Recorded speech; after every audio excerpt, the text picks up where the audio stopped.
Hello, everybody. Welcome back. I know we just had a short break there, but glad to have you here for the final session of the day. It's a panel that is going to be led by Kayleen. We're going to go ahead and just get started right away. I'll let Kayleen do all of the introductions. And Star, I can see you in the audience. I'm going to bring you in just a moment. And with that, I'm going to go ahead and hide myself. I will be back here to moderate and do all of that stuff. So if you need me, I'll be right here. Okay, thank you, Louise. All right, well, welcome everyone. If you can just, pop a note in the chat, let me know I'm not talking to nothing. That'd be great. So we are here with Diane Elkins, whom you heard this morning, gave a fantastic keynote for us. Bella Gayton, who you just heard, I hope, with her fabulous presentation, and Gwen Navarrete-Klapperick, I hope I didn't mess that up, Gwen, who didn't speak today, but has presented in other TLDC events. We are going to talk about accessibility FAQs, and Star Peterson will be joining us on the panel momentarily as soon as Louise can get them in. So I would like to start by asking each of our panelists to introduce yourself. I'll call on each one so you can just give us a little brief introduction to who you are, and maybe your perspective on accessibility, if you have lived experience or you've been doing accessibility work for however long. Hi, Star, welcome. And that's just in case anyone has missed other presentations. So, and then I'll go and start asking questions, and looking forward to a great conversation. And everyone in the chat, please contribute your questions and comments. We look forward to that. I'm going to start with Diane. Will you please give a little brief introduction to yourself, please? Sure. Hi, everyone. I'm Diane Elkins. I'm a co-founder of Artisan eLearning. We do custom e-learning development. I started in accessibility in 2009, which was the first time I even heard about it, which just shows the privilege that I was facing, that it took me until 2009 to even realize that this mattered.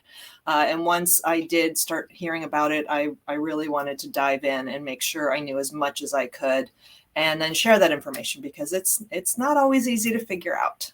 So I've been on this journey for 13 years, and I feel like I'm still on the journey. I don't feel like I'll ever reach the end point. Glad to be here. Thank you, Diane. Next, I'll go to Gwen. Okay. All right. Sorry, I'm a little behind on my computer. My name is Gwen Navarrete-Klapperick. I own a company called Klapperick International Training Associates. We do mostly virtual and in-person live training, but I was involved in accessibility I want to say a little bit later than Diane. I want to say just within the last several years, when I learned about universal design for learning and how accessibility relates to it. I'm not a technical person by any means, so what I know about accessibility is how you use it in live synchronous situations. And before I forget, because I know that some people on the call may be vision impaired, I'm a Filipino woman with black hair and glasses, and my preferred pronouns are she, her, and hers. Thank you so much. Thank you, Gwen, and thank you for that description. And I forgot to do it myself. I'll introduce myself in a moment, though. I'll do it then. Let me go to Bella now. Hey, everyone. Bella Gayton here. My pronouns are she and her. I am a light-skinned Latina. I have short, dark, curly hair, dark lipstick, and tattooed arms. I'm wearing a black sleeveless V-neck with white designs on it. For me, I am definitely... Oops. Okay. I am definitely not an expert in accessibility. The majority of what I rely upon is my lived experience. I am neurodivergent, physically disabled, queer, Latina. So all of those kind of come together. And that's what has kind of propelled me through accessibility. But I am trying to learn more of a structured, in a structured way as well. So happy to be here. but we're happy to have you here. Thank you. Star just posted in the chat that they lost audio. Are you back yet, Star? I'm going to take that as a no. So we'll let them keep trying. I'll go ahead and introduce myself while we're waiting for Star. I'm Kayleen Holt. I am a very white woman in my 50. Well, I am 50. I'll just say that. I don't want to be in my 50s yet. I'm just on the edge. Anyway, I'm wearing a purple shirt, sitting in a room with bookshelves behind me and some comfy armchairs that I like to read in. I have been doing accessibility work since 2007, but I'm going to say that with a caveat that I really didn't know what I was doing back then. And I worked for an organization that was focused on compliance rather than true inclusion. So I've learned a lot since 2011 when I became disabled myself, and keep learning. And I love that Bello pointed out that we'll never be 100% accessible, because what's accessible for one person may not be accessible for another person. But as Meryl Evans says, that focus on progress over perfection, that we're always striving, always trying. So I have acquired neurodivergence through a brain injury. I also have other disabilities that are just weird, airborne food allergies. So that makes it where I can't go places. So it's a different kind of thing than what we normally talk about when we're talking about accessibility, but that's virtual stuff is what is good for me. Anyway, I'm going to check in with Star again. Star, did you get audio yet? I think we're good. Yes, we can hear you. Would you please introduce yourself briefly for us? Yes, I'm Star Peterson. I'm with Stellar Diversity Training. I am a white femme presenting person with a very colorful background of my house. I used to teach special ed and then became an instructional designer. My master's is in severe disability special ed, and I'm neurodivergent on multiple fronts. I specialize in teaching workplaces how to make accommodations for their neurodivergent workers. Okay, great. Thank you. It's nice to have you. We have such a great group here. We are going to start. I'm going to ask all the panelists to answer the question, what's the most common mistake or misconception you've seen in accessibility? Or if you would prefer to answer, what's the the weirdest accessibility thing you've seen, like misinterpretation? And the reason I ask it that way is because I want to share with you that I worked with a federal agency who someone in their agency decided that to be accessible for color contrast, you always had to use black and white. You couldn't use any color other than black and white on a slide. So to me, that's not really the most common misconception, but it is definitely the strangest one I've run across. So I want to ask Diane to start us off with your thoughts on that question. Sure, thanks. For me, I think the biggest misconception is it doesn't apply to us. I don't work for the federal government, so I don't have to comply for 508. We don't have anybody in our audience we don't have anybody in our company who has a disability. Well, couple of things. I could talk about that point for an hour. So first of all, I don't have anybody in my company with a disability. First of all, you don't know that. There's no way you can possibly know that. So let's just play a little game, the game 2 Truths and a Lie, where you say 3 things about yourself, 1 is true and the other. Well, I'm going to play 2 truths and a couple of lies. So I'm going to say 5 statements about myself. 2 of them will be true. Number 1, I have an inner ear vestibular disorder that makes me very prone to motion sickness, and even an animated GIF can make me nauseous.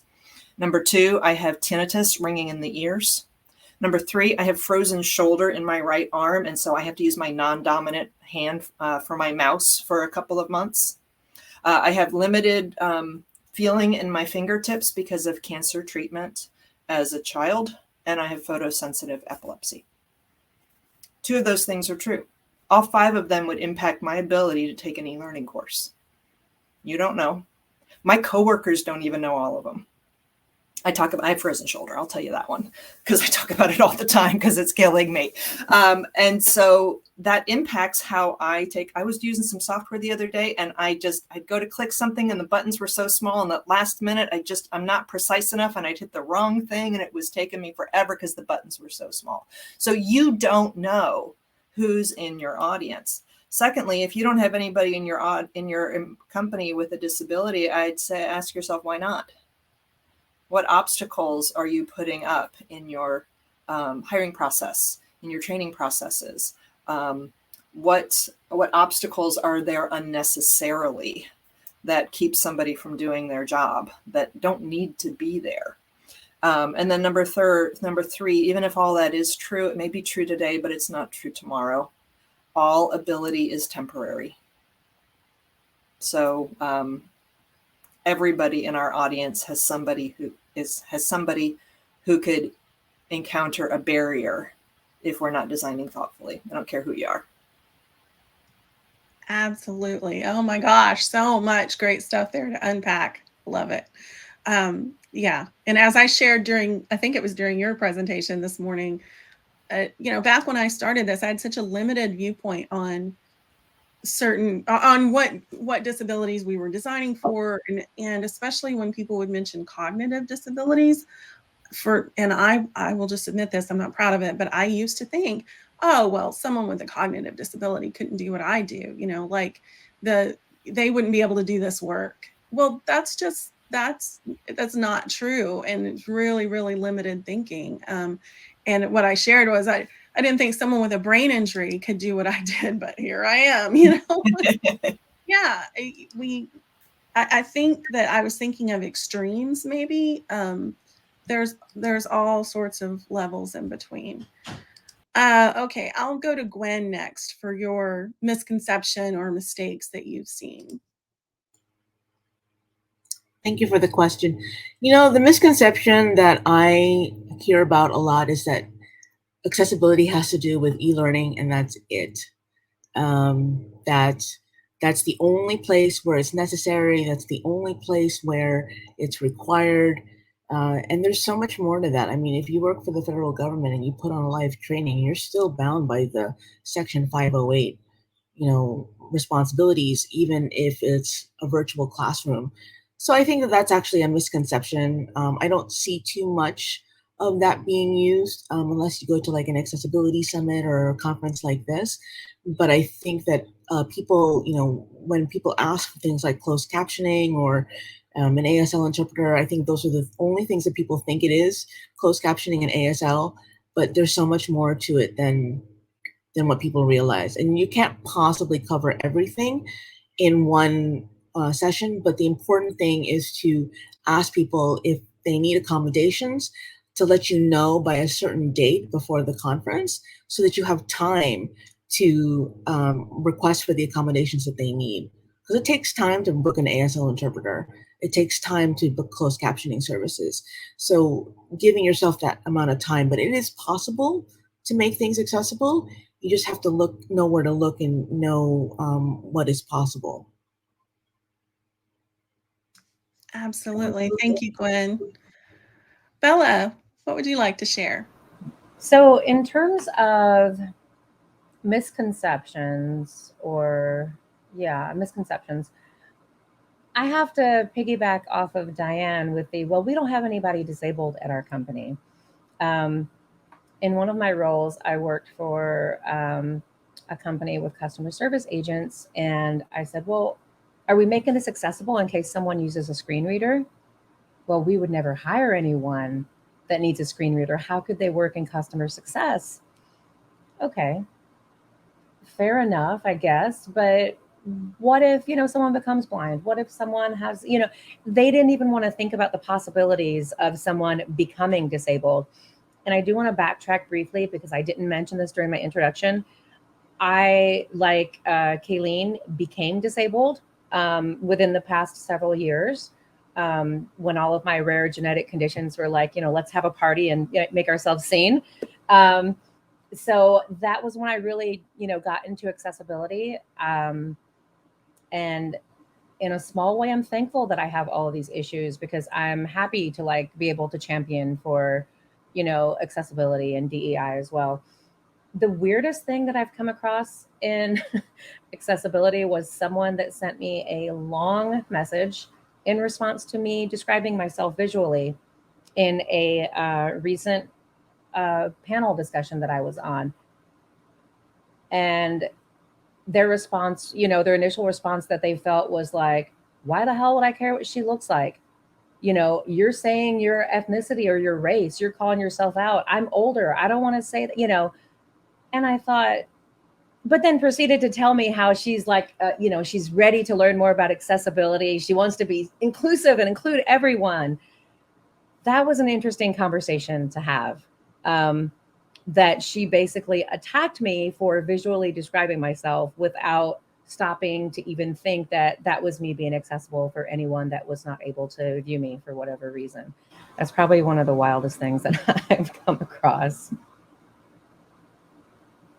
Wow. Yes, that is. It seems like there are people who get triggered when we talk about race or LGBTQ identities or anything other than pretty much straight white people. And I think that they need to ask themselves some hard questions if they're responding that way. It seems we lost Star. I'm hoping Luis can get them back for us, please. So we had a question in the chat about why wait until access is requested. Just build it into your budget for closed captions and interpreters. And I think in an ideal world, yes, that would happen. I think that unfortunately we can't always build that into the budget. Let's see. Jesse responded, I found out about this conference 2 days ago and showed up hoping there would be adequate captioning available. I'd rather sign language interpreting, but that's workable. Not all deaf people have this privilege or comfort with English, though. Yeah. We would, whoa, sorry, I lost my view. Okay, sorry about that. Yeah, we would love to provide interpreting like we did last year. It's just expensive. And for a free conference, it was hard to come up with the funds to do that. Hoping maybe next year we can. Captioning, that was something that Luis went to AirMeet about, because they had captioning last year and then at some point they took them away. And he had to go back to them and say, we really need captions. And it's still not perfect. I mean, the virtual tables, which are really great for some informal discussions, I don't think there are captions there yet. So we're still working on it. And I know, and we had some accessibility issues with, screen readers. And Luis is working very hard to get those things resolved for us. It's just going back to the Meryl Evans quote about progress over perfection. We're trying, and I personally think it's better to do something than to wait until everything is perfect. And, instead of, oh, well, we can't have the conference because everything's not perfectly accessible. Let's have the conference and get the information out as well as we can. Do what we can with what we have, I guess. Anyone have anything to add about that?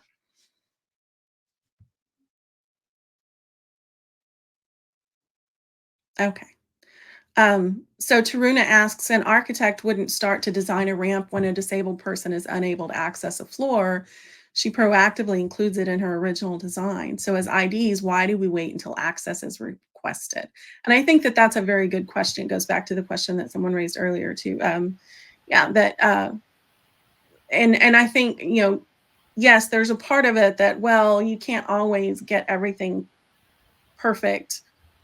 You can't always have ASL interpreters, maybe something like that. But we should try to do everything that we can, I think, to put it in instead of, I've seen those courses, I know all of you have, where there is a link. If you require accessibility accommodations, send us an email here.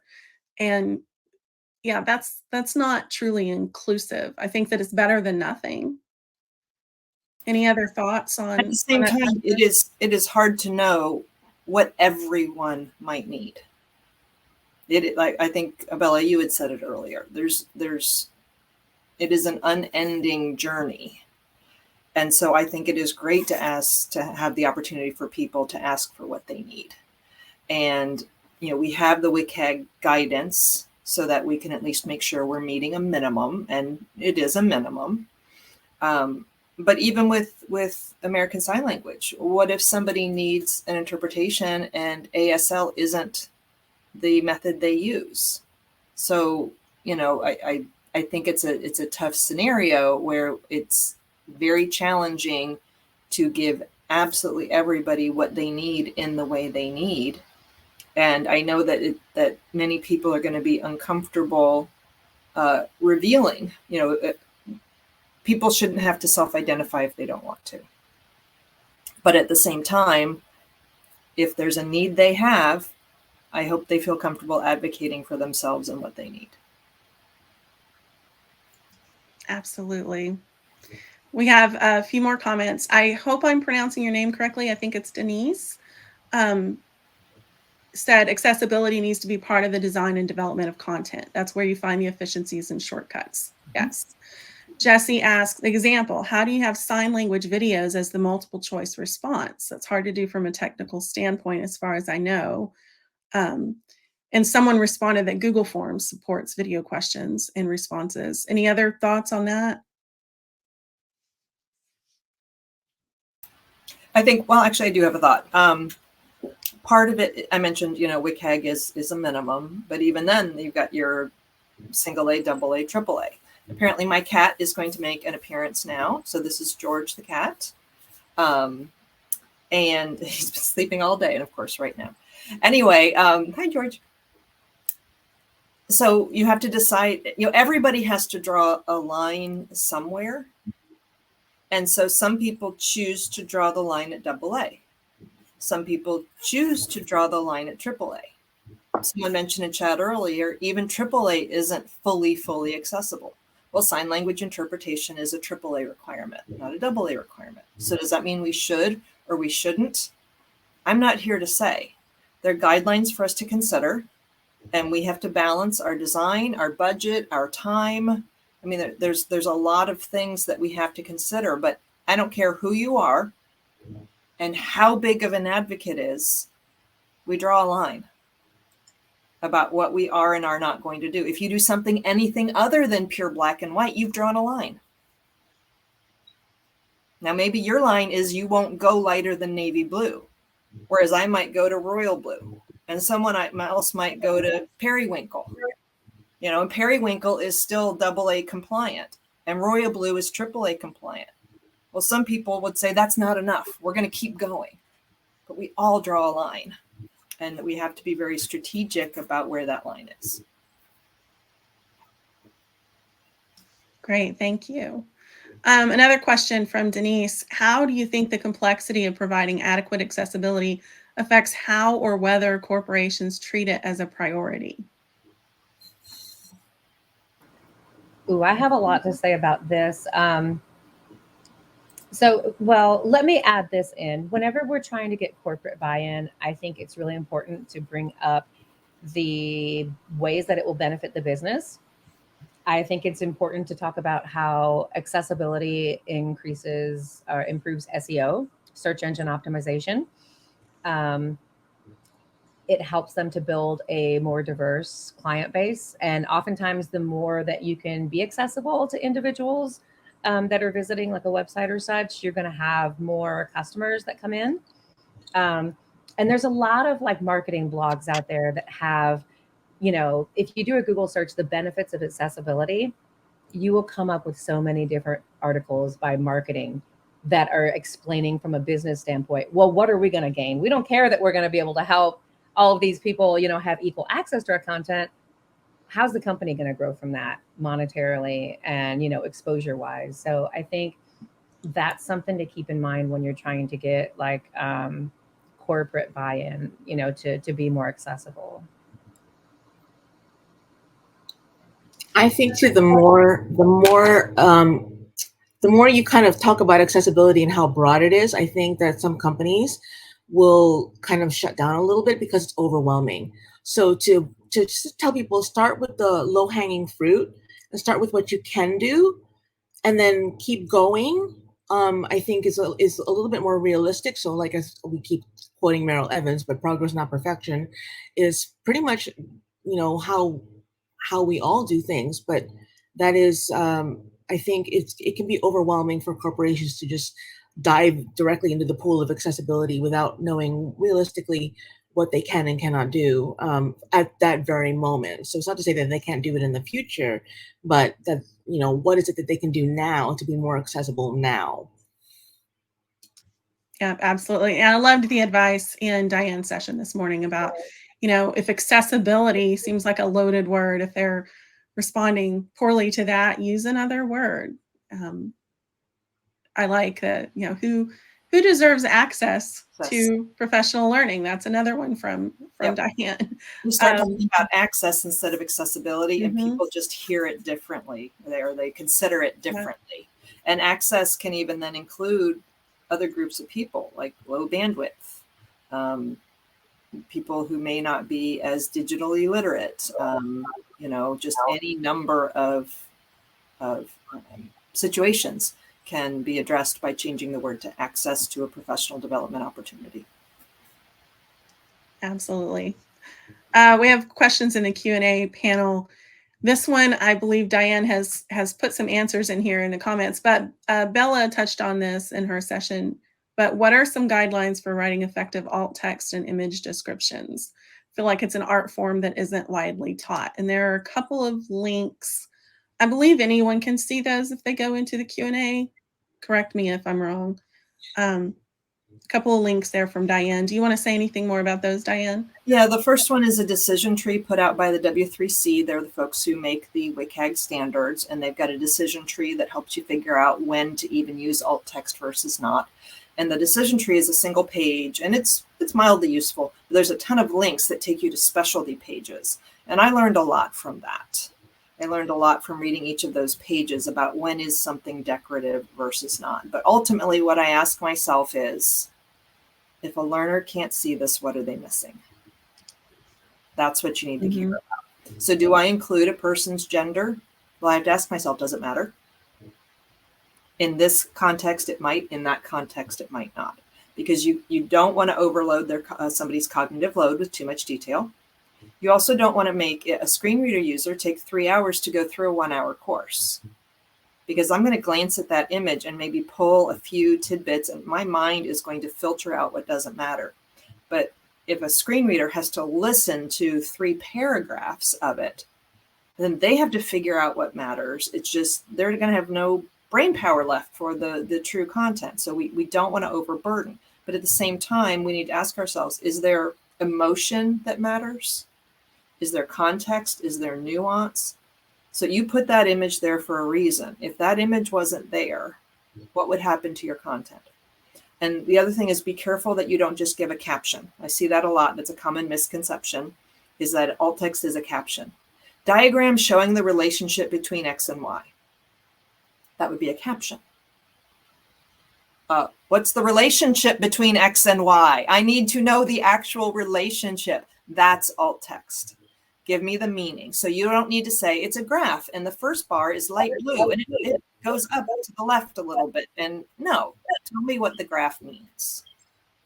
So those are some things that can help. And then the other link is for the DCMP description key, which isn't for alt text, but it's for describing the visual elements of videos, which is similar but somewhat different. Nice. Thank you. Those are really, really helpful. I'm going to dig into those too. And I love that emphasis on, what's the intended meaning of the graphic, because I've seen alt text written some different ways. There are some federal agencies, I've done a lot of work with federal agencies, and there are some of them that have really strict interpretations of how alt text should be written. If there's any text on a graphic at all, you have to have the text in the alt text. And that's their interpretation. I personally don't find that a great interpretation, because if you are doing software training or something, you've got a little screenshot, or I don't know. Anyway, when you use screenshots, a lot of the time you're just putting it in there to say, this is the interface and here's what it looks like, not necessarily needing to read every single word on it. You know what I'm saying? And I do think, stay away from text on graphics when we can. Sometimes, like in screenshots, it's kind of impossible to follow that strictly. You have to look at the whole context of the slide. Because if the on-screen text explains what's in the image, you don't need alt text at all on the image. So that word that's in the image, like one of the examples in that DCMP, or in the alt text decision tree, shows a picture of a crocus flower, and then next to it, it says on the page says crocus flower. Well, you don't need to tag the image because the text next to it is, it's alternative text. Tagging it behind the scenes is one way to provide alternative text. You can also provide alternative text because the 3 bullet points next to it describe it, because the audio describes it. So if the image is merely illustrating what your narration is already saying, or what words are coming out of your mouth from the front of the room, you don't need any alt text from the programmatic sense of the word, because you have already described the visual. Don't double describe. You're going to make them spend, somebody who's having to go with the screen reader is now having to get that information twice, go through that information twice. And that's a big burden. Exactly. I do want to point out, Michelle Jackson said, join her at DevLearn. I have a session on writing alt text. So anybody who's going to DevLearn, there you go. And Karen, you said you're emailing yourself a bunch of links. Yes, absolutely. And also, I'm just going to put in a little shameless plug for my blog post, because I'll be recapping. We've got an echo. Gwen, can you mute? We'll be recapping this whole event in my blog post on Monday, and I will list all of the links that were shared throughout the day. So it's a really handy resource. Okay. Karen says, I never realized how high the cognitive overload must be with using a screen reader. Eye-opening for sure. Yes. That's one of the reasons, and I'll go back to my question about common mistakes. One of the reasons we advise not to include photo of in your alt text, because your screen reader is going to identify that it's a graphic. So you don't really need to say that again. It's just adding more to the cognitive load. Any other tips on alt text from our panelists? Yeah, I want to hop in with, so I have not studied all the guidelines that are in place for, for having like efficient and effective alt text and image descriptions, but I come from the lived experience that I have. And so, and I also follow someone who is partially blind, and I've noticed that she provides beautiful, very descriptive image descriptions in all of her posts. I try to keep my image descriptions where, again, speaking as someone neurodivergent, I want to make sure that I touch on the feelings or emotions, the context behind the image, anything that I want them to understand how the image relates to the post, especially if it's not something that you would easily recognize. And then in terms of alt text, it's just, I am guilty of doing the photo of, and I'm so glad that you all brought that up today so that I can stop doing that.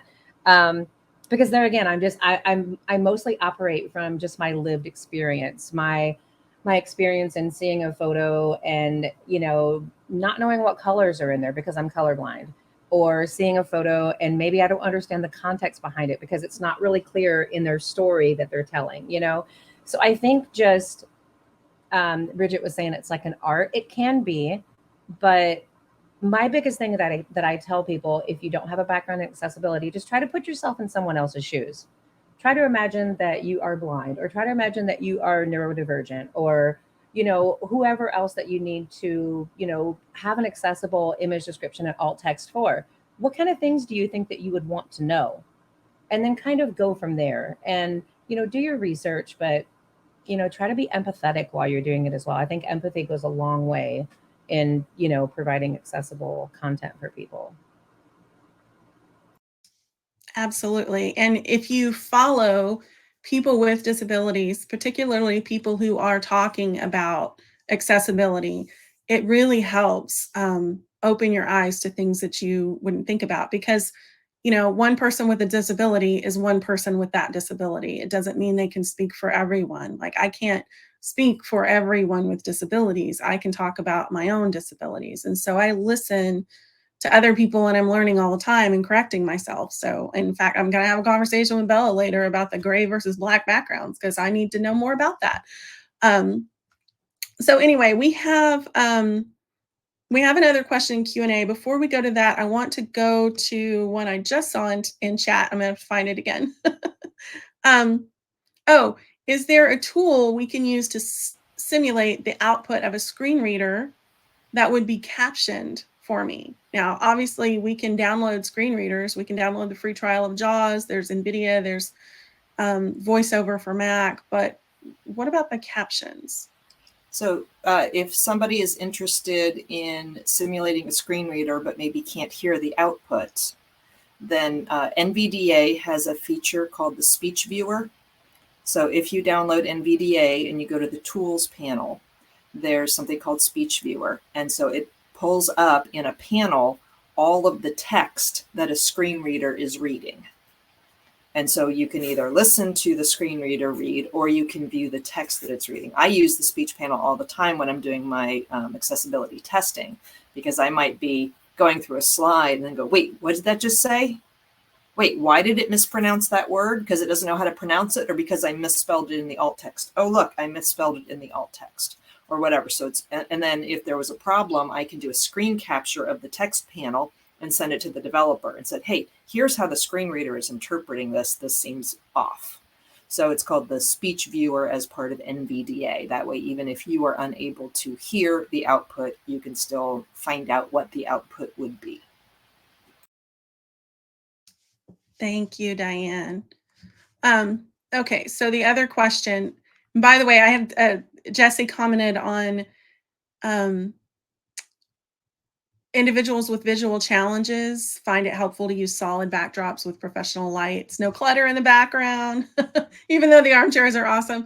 Yeah, I have tried to use the virtual backgrounds, and the blur is just too hard. Like it, so I'll work on that, but I'm not and sure. The blur can be just as distracting for some people. Yeah, the blur is very distracting for me. Yeah. Not like Gwen's right now is fine, but for me, I think it's because of the armchairs. It does this weird blur where items kind of come into effect. Sometimes if I move, it's just very, very distracting and kind of motion sickness inducing for me. So we'll see. Let's go to our Q&A again. There's a question that says, one type of inclusion that is often overlooked is that of being comfortable with digital tools and technology. A large portion of the population is, quote, digitally illiterate, hate the term. That's their comment. So do you have any specific tips on how to work with this? That's a question from Karen. And Taruna commented, so important. And the pandemic made many of these technology gaps so visible. The have and the have-nots experienced online pandemic learning in such different ways. High tech is not always the optimal solution. Sometimes low tech is needed.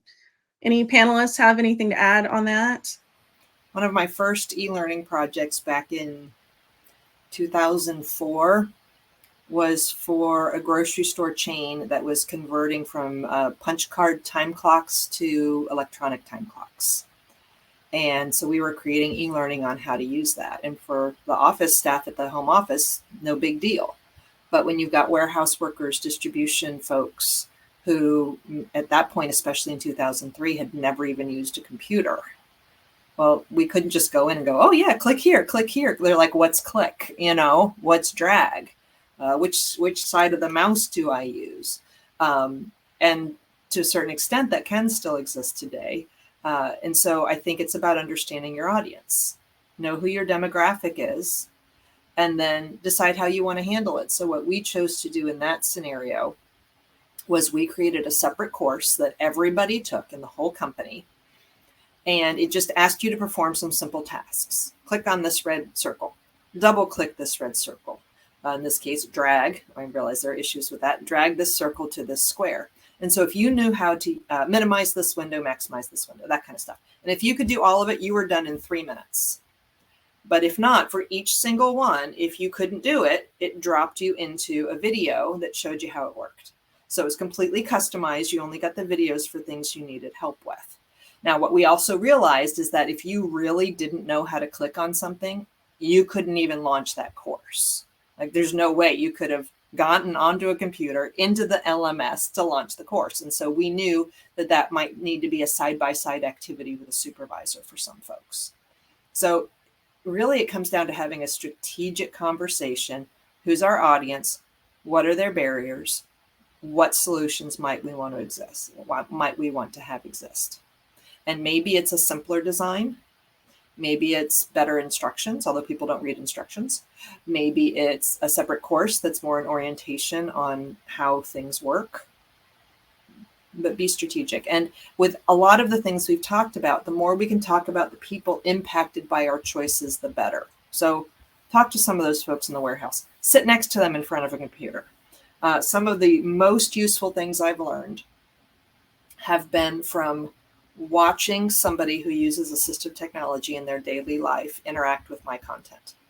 I remember a couple years ago, many years ago, we made a design and we were super proud of this accessibility preferences option that we had to make it more user-friendly and all of that. And we paid a woman who uses a screen reader in her daily life to take our course, and she just flew right past it.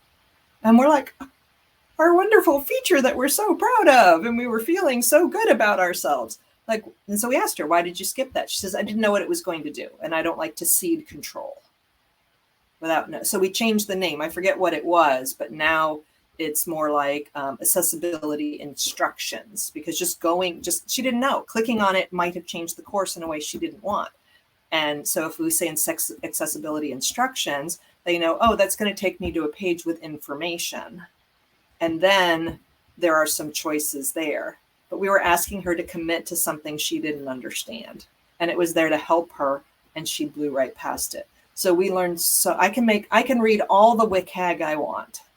I can read all the blog posts I want. I can attend as many of these as I want, but until I watch how somebody interacts with my content, where it's their life that is going to be impacted, that's when I learned something. Wow, that's such a great story to show us the value of sitting with the learners. We used to, the company that I worked for when I started out in this field was also a training vendor, and for pilot offerings, we used to go and watch people take our course, even for e-learning. And eventually that got cut out because of budgets. And they think, well, we can just survey them. We can use Google Analytics maybe to find out what they're clicking on. It is not the same experience as actually watching people take the course. So if you can do that, if you're in a place where you can walk around with your learners and go to where they are, I think that's a really, really great tip. Thank you, Diane. Really, really useful. Sharon shared that your response, Diane, about talking with and about your audience reminds me of work being conducted by the Design Justice Network, and posted that link in the chat. Any of you familiar with the Design Justice Network? I am not, so I'm going to be looking into that. Thank you. We had another question in the Q&A. Bridget says, I loved your recommendation about following disabled folks on social media who are sharing their experiences. Who are some people to follow? And Bridget, you just gave me an idea for a future blog post. But we have some folks who answered in the comments. Meryl Evans, of course, we've talked about her. Her ears must be burning so much today. We're talking about her so much. She is wonderful. Sarah Flay, Katarina Rivera, Sherry Bernhaber is another one that I follow. Lucic Gasparian. I'm sorry if I messed that up, Bella. There are so many, and I will have to go look. In fact, I know that I shared recently a list of people who are both disabled and LGBT, I think. And I don't know. I'll have to look and see if I can find those lists. I would also like to add myself to that list. I am disabled. I'm queer. I'm Absolutely, neurodivergent. definitely. Yeah. And I do talk about, I don't do that for like a shameless plug, but I'm very open in talking about my intersectional identities and in the challenges that I come across. So I welcome any of you to connect with me on LinkedIn. I would love that. And LinkedIn is happy to talk. LinkedIn has an algorithm. And so if you start bringing accessibility into your algorithm, it's going to bring more of it into your algorithm. Absolutely. So yes. go after it. Even if you just add to your who you want to follow is the hashtag accessibility. Just start following that hashtag and then start liking posts and commenting on posts, and you will start getting more of similar content from some of the same folks. So you want to change your perspective, a couple of clicks of likes and such, and you will start getting a different feed on LinkedIn. Absolutely. And LinkedIn will give you that perspective and share a lot of tips for being more accessible. Twitter is a little different environment where if you follow disability Twitter, you're not going to get as many helpful tips on how to design for accessibility, but what you will get is people's lived experiences and their frustrations with the lack of accessibility in the world. And that'll also teach you a lot. All right. Well, we are. I'd also like to mention a new group that has appeared on LinkedIn in the last few weeks even is called the LCA Spotlight. I'll put it in chat. Oh, yes. It's a group of folks interested in just talking about it. So it has new people, experienced people, inexperienced people. I'll put that in chat. Great. Thank you. And Karen says there are also a lot of lovely disabled content creators on YouTube and Twitch. I imagine TikTok as well, although I am late to the game on TikTok. I'm there, but rarely. Okay. LCA Spotlight, and we've got that link in the chat. All right. Well, we are up on our time, so I just want to ask our panelists if you have anything else to add today. And Louise is coming back to close us out for the day. I would say try. Just try. Just take a risk. If you start going on this journey, there will be people who criticize your choices as not being enough, and it can be overwhelming. I still get that. I mean, I feel like I've gone very far in my journey, and then just regularly I'll see something online and go, oh my gosh, I don't do that. And it can feel like it's never enough. I'm doing it wrong. I'm going to say something wrong. I will go out there and I will talk about accessibility, and I'm going to put my foot in my mouth. I'm going to say something inappropriate. Some of it comes from my place of privilege, but I'm going to do it anyway, because if we don't talk about it, we're not going to get better. So be afraid to take the risk. Be afraid for you to put something out there, and be okay when someone says, hey, you didn't do this. Okay, great. There's feedback for me for next time. It doesn't mean we shouldn't have gone out there. And by the way, if you're the one saying, hey, you didn't do this, let's phrase that in a nice, productive, respectful, progress over perfection way, so that people aren't intimidated by trying. Let's be kind to each other about it. That's a great one, Diane. I just want to, I have to pop in just because I am just at the beginning of this. And it's one of the one thing that I know I can do is like, I can organize an event and I can bring people together to talk about this stuff so I can learn it. But, even for me, that's what I can do, and just do my best to just get better at it, because it does feel sometimes overwhelming, because throughout this entire morning, I've been like, oh man, I didn't do that. Oh, I built that one page. It looks like this. Oh man, I have to go back. Should I get rid of that image? I have puzzle pieces in this picture. Should I delete that and replace it with something real quick? But only if you're talking about autism. Right. Yeah. And I'm just it's bad. Yeah. And I'm just trying to I just have to take a deep breath and fight my battles one at a time. That's all we can do. And we think you're doing a great job, Louise. Very appreciative of everything that you do. Thanks. It's the least I can do. Yes, let's get some applause and some hearts for Louise. Thanks. Well, you know, and just to kind of wrap things up, I do want to mention that because the need is there, this the URL for this event, theaidc.com, I am working on wanting to build more resources through that page. So after the event is wrapped up, I do have, you know, another Webflow designer that I'm working with. We are going to change it up so that, you know, I know that I've talked with Alan Natachu and other folks that want to continue having these kinds of conversations. So that will be a resource that TLDC is going to try to provide for everyone going forward. I just think it's really, really important. I mean, you know, as far as disability is concerned, I feel like, you know, there's certain issues that I have that I've never clarified or made clear, but, you know, this is really helping me kind of explore that. So going forward, that should be available for folks. Awesome. Thank you, Luis. All right. Yep. And I'll let you close it out, Kayleen. Oh, okay. Well, I just want to thank all the panelists and including Star, who had to drop off, I think, because of this connectivity issues. But I believe Star will be joining us for our panel discussion tomorrow also.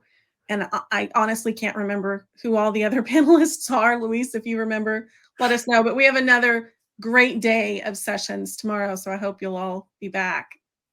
All right. All right. Thanks, everybody. We'll see you tomorrow. Thanks, everyone. All right. Bye-bye. Bye-bye.